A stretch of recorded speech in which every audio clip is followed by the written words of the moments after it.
Hi everyone, I'm back with a great off-campus opportunity, and this one is with INTUIT. So if you don't know by now, INTUIT is hiring for software engineers right now. So this is a great opportunity for all of you people that are looking for a job, because INTUIT, you already know, is a pretty great company to work at. So in this video, we'll be talking more about the roles that they're hiring for, the requirements, we'll be talking about the eligibility, and of course, I'm going to give you guys tips on how to get your resume shortlisted and eventually crack the interviews. So everything that you need for cracking this role is going to be within this video. So make sure to watch the complete video and then apply ASAP. The link to apply is of course going to be there in the description box. And if you're someone who's having difficulty in off-campus placements, you're not getting your resume shortlisted, you don't know how to crack the interviews, you're struggling with DSA or development or any other issue you're having in your placement journey, then you can connect one-to-one with me, where I'll personally guide you, mentor you, and make sure that you have everything that it takes to crack your dream company. So you can connect one-to-one with me. The link for that is going to be in the description box. Alright, coming back to this opportunity, like I said, Intuit is hiring for software engineer 1, which is SDE1 or the entry level software engineering position. And this is a golden opportunity. It is one of the biggest hiring opportunities of this year because we haven't seen Intuit hiring in a long time. Because you guys know I do market research on a daily basis. I search about all of the jobs for you guys and then bring them to you. And I've been looking an eye out. I've been having an eye out for Intuit for quite a long time, and they have not been hiring. But right now, this is the time because Intuit has started hiring. And recently, I know that I've been bringing a lot of opportunities for 26 grad, 27 grad, for internship opportunities, and a lot of you guys were complaining, saying that, Bhaiya, bring something for 25 grads, bring some opportunities for 25 grad. So here you go. This is for 2025 grads. Let's talk about the eligibility, right? So that's what it is about. The eligibility is for people who are completing their bachelor's degree or dual degree in 2025. So if you've completed your degree in computer science or a related field in 2025, then you are eligible for this. Okay, this is explicitly mentioned that this is going to be for 2025 grads. So that's pretty much the eligibility. If you still have any doubts, then feel free to let me know in the comments. I'll clarify it there for you. But pretty much this is mentioned as the eligibility criteria. Okay, and to reiterate, they said bachelor's degree in computer science or related field. They said bachelor's degree, not bachelor's of technology or BE. So they've not mentioned for BTech only. Okay, they've said bachelor's in. They've not said bachelor's of XYZ in. Because a lot of companies will upfront tell you that we're looking only for BTech graduates. We're only looking for engineering graduates. But here they've said bachelor's in computer science or related field.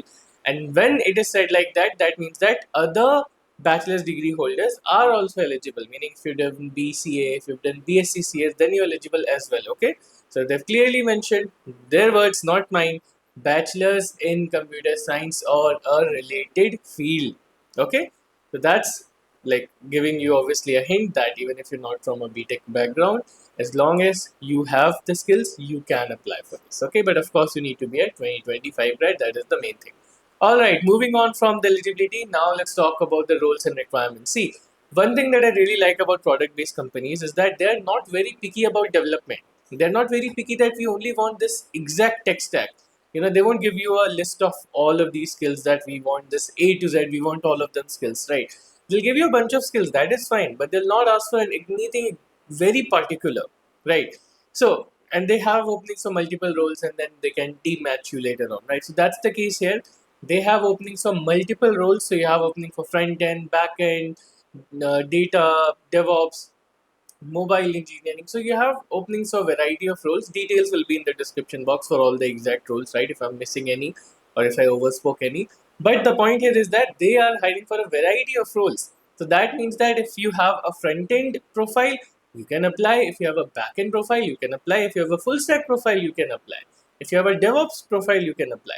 So your profile can be heavy in anything. That is completely fine. That is the main thing. Okay. But of course, based on my assumption, more openings will be leaning towards front end, back end. That is where I've seen most of the scope in, most of the openings in. And this is why I always suggest you guys that have one full stack project in your resume, right? Because full stack is pretty much the most in demand thing, according to what I've seen based on the industry trends and the market research that I do on a daily basis. Most of the companies right now are looking for and paying a lot to full stack develop. So like I mentioned, they have these variety of roles, and of course based on your resume, you will be able to be team matched into a particular role. That is fine. but your resume is very important here. See, the thing is, of course, your selection, your shortlisting is going to be on your resume, right?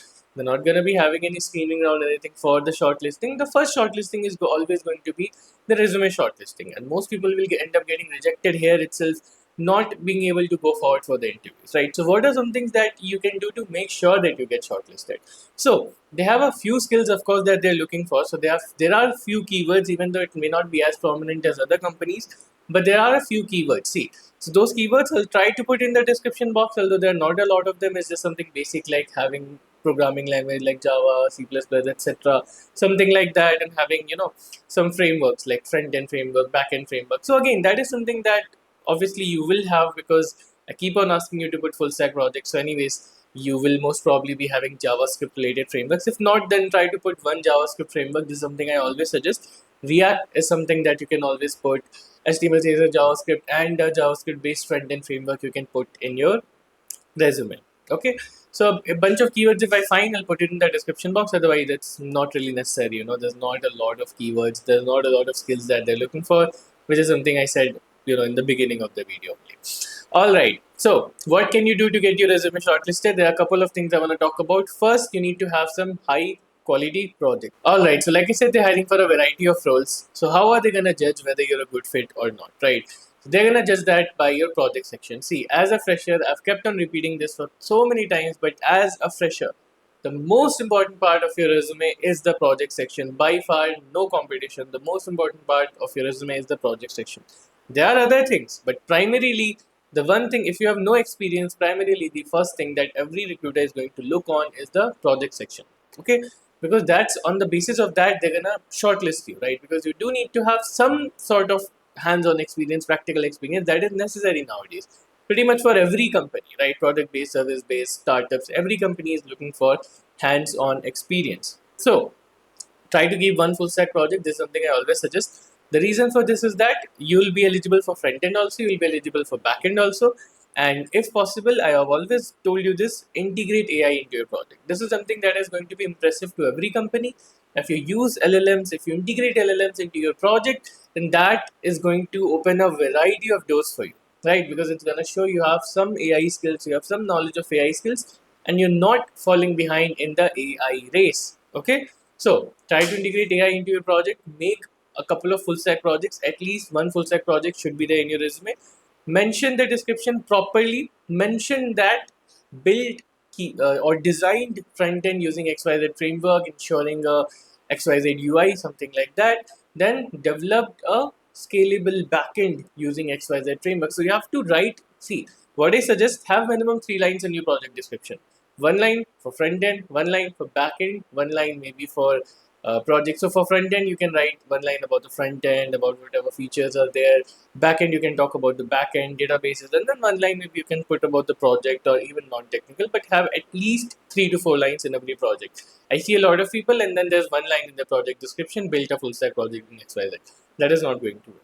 And of course, deploy a project and give the link to the deployed project. That helps a lot. A lot of people don't talk about this, but this helps a lot. If you deploy a project, it is going to increase your chances drastically of getting selected, because the recruiter will be able to feel your project. They'll be able to go through the flow, feel your project, and they'll see the efforts you've put into. Okay.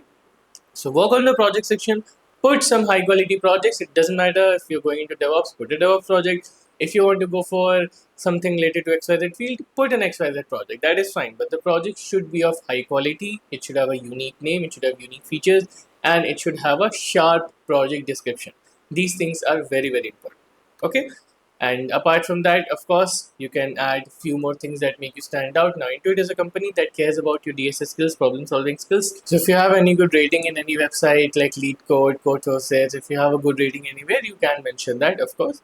It's not mandatory. So, if you have good rating, if you have good problem solving skills, you can mention that in the resume. That can give you sort of a boost. Okay.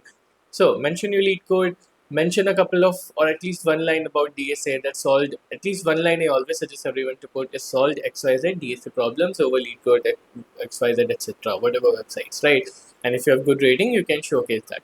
Apart from that, if you've taken part in any hackathon, if you've done any open source, if you've taken part in any international level tech competition and you've gotten a good rank, you've gotten past a couple of rounds, you can mention that, of course. Anything whatever it takes to make you stand apart from the rest of the candidates, you can and you should mention that in your resume. But it should be related to technical field, right? I saw a person recently and they had like, qualified for cricket finals. They had like 3-4 lines about cricket. And I told him that this is great, but this is not going to fly in a tech interview or a tech shortlisting because your achievements should be related to tech. See, I always tell you guys to have an achievement section, but that achievement should be in tech, obviously. Any achievement in tech, hackathon, open source, coding competition, any sort of a competition, ideathon even, but it should be related to tech.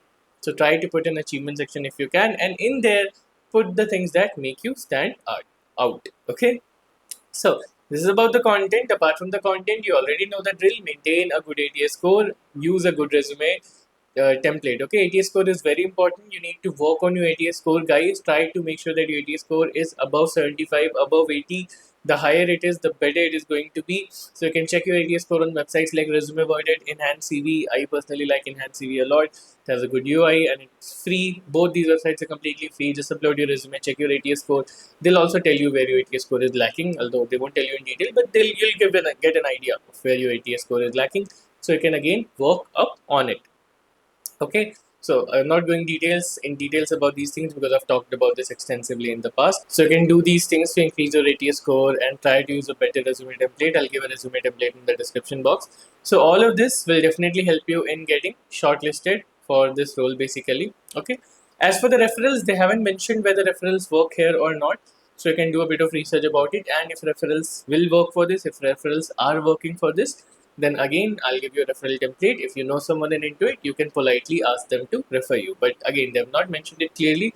So disclaimer, I don't know exactly whether referrals work here or not. You can give it a try, do a bit research and give it a try, right? Because of course, referrals always will give you a bit of a better boost. So all of these things will definitely give you a good chance of getting shortlisted. Now let's come to the main thing. How do you crack the interview? See, interviews at Intuit are not going to be that difficult. They pay a lot, they pay a damn good amount, but the interviews are not going to be that difficult comparatively. Compared to the package that you have, it's not going to be that difficult. Compared to other fan companies or fan level companies, this is going to be a bit milder. It's still going to be difficult, but it is going to be a bit milder. So what I'm going to do, I'm going to give you guys a couple of interview experiences in the description box. You can open them. In fact, few I've recorded on my own channel. So I've had like multiple software engineers from Intuit on my podcast. I've talked with them about the interview experiences, interview process. You can give that a watch as well. Of course, you can do these things after going to the form, filling it, and everything. So give the interview experiences a watch, read about them, watch them, and then understand what the interview process is going to be like, so that you can prepare accordingly. Okay, this is very important, otherwise you'll just get lost in the interview. And even after going through all of this efforts and getting shortlisted, you might end up getting rejected in the interviews, which is something I do not want to happen. So go through everything. I'll also give a couple of resources to prepare. That will also be there in the description box. So go through the description box, link is there to apply. You can apply from there, and make sure that you're subscribed to the channel so that you do not miss out on any of the hiring updates. Like I already told you, a lot of companies are going to be hiring from January. Make sure that you're fully prepared. In fact, I've made a video about 90 days placement preparation strategy. I'll be uploading that in a couple of days, so make sure that you stay tuned for that. And again, I'm asking you, make sure that you subscribe because you don't want to miss any of these openings. They are closing very, very soon. So yeah, that's pretty much it. Thanks for watching. Let's see you in the next video.